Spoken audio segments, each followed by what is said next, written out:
All right, guys. So today, good news. It's going to be extremely short. In fact, it's only going to be one slide, just kind of summarizing the Russian Revolution. Um, the other part is that other than the test on Friday and your daily grade questions on RenWeb, um, there really isn't any other assignment for you guys to do this week. Your test is not going to have a review, specifically because it's 32 slides, and you can use these slides on your test. So the lectures that I give you, there's no time limit on the test. There's no time limit on the quiz. So this test that I give you, and you can just use your notes. There's no time limit. Just take it whenever. Whenever it's going to be activated on Friday and probably disactivated by 6 o'clock that evening. So just be looking out for that. Other than that, that's it, man. No papers. Just those two questions that you guys got today, and that'll be it. So let's go ahead and get started. So the Russian Revolution is kind of what's going on at the time of, really the end of World War I. It kind of starts around 1917 once Lenin returns from exile. He signs a treaty with Germany, basically saying, look, Russia doesn't want to be involved in this, so we're going to pull out, and they do. And 3 years of civil war are going to rage. So there's two sides that you'll want to know. There's the Reds and there's the Whites. The Reds are the communists, and the Whites are basically everybody else. The Allies actually try to intervene and help the Whites out, but it actually has the opposite effect.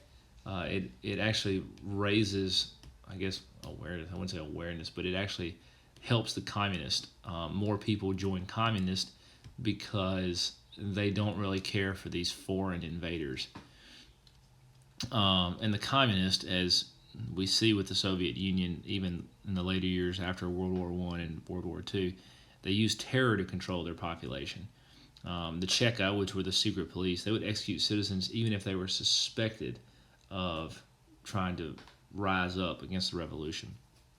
So, despite gaining control, communism still had many problems. Now, much of the problems with communism that you guys probably, when you think about communism, you probably think about this more than anything, is economic. When you have party control over everything, it really can hurt business because there's really no incentive.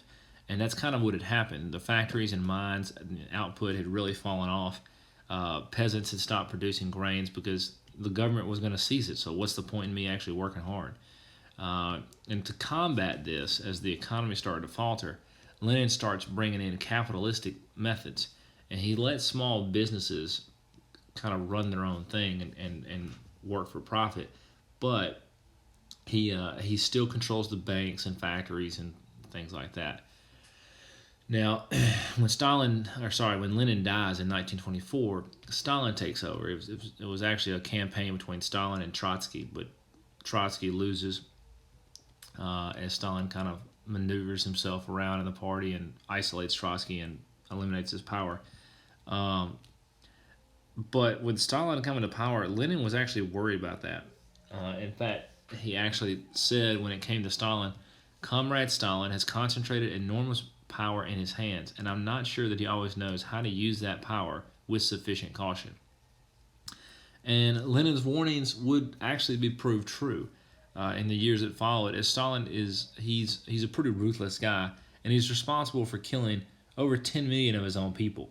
So, you guys, we talk about how bad Hitler was, that he kind of felt like the Nazi race should be the dominant race and killed, 6 million Jews, homosexuals, gypsies.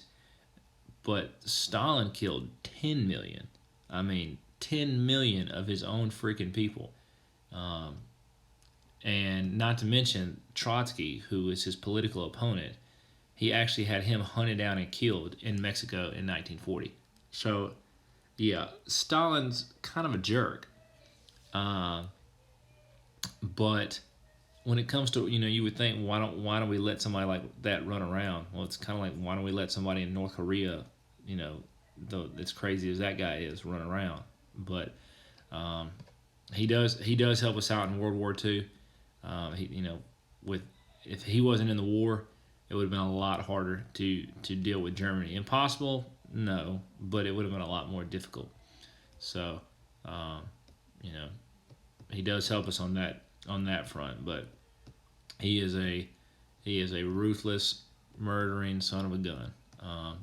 And that, in short, is the Russian Revolution.